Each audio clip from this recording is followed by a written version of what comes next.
I'm going to be talking to the lovely Julian Clary after the news. You'll want to stick around for that. I'll see you very shortly. This is Radio 2 on the BBC Sounds app, on your smart speaker and on 88 to 91 FM.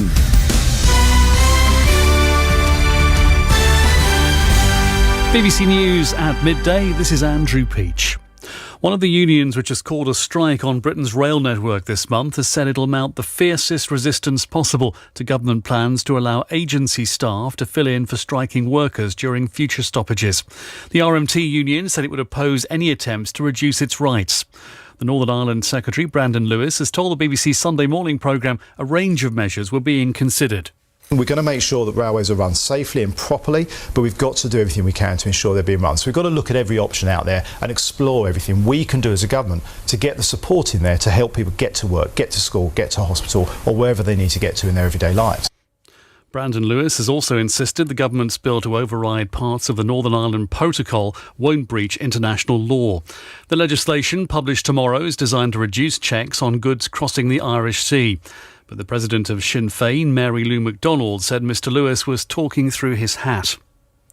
The Competition and Markets Authority has said it'll investigate whether cuts to fuel duty are being passed on to drivers.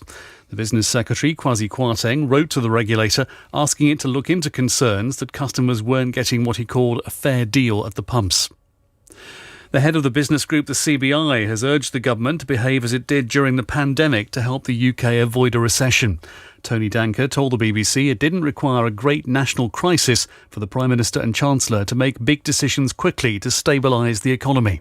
The government really did exert grip. It got a team of external advisors. It had daily, weekly meetings in the Cobra room. It took very quick decisions. It got things moving.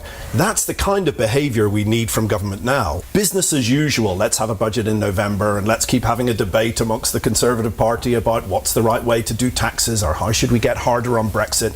That stuff doesn't help.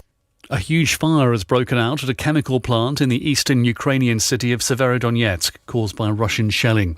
Hundreds of civilians are reported to be sheltering underground at the Azot plant, but the regional governor says Ukrainian forces remain in control of the site. The first of the former McDonald's restaurants in Russia has reopened in Moscow.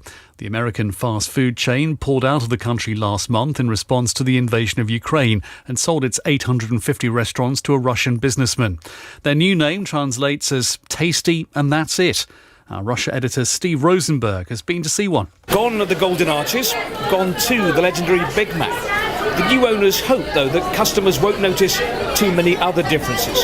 This is a significant moment because when the first Moscow McDonald's opened, right here, 32 years ago, it was a symbol of Russia embracing Western ideas, Western culture, Western food. What's happening here today, with the departure of McDonald's and its Russian replacement, that is a symbol, too, of how Russia and the West are moving apart. And that's the BBC News at 3 minutes past 12. Thank you, Andrew. Listen live on the BBC Sounds app. BBC Radio.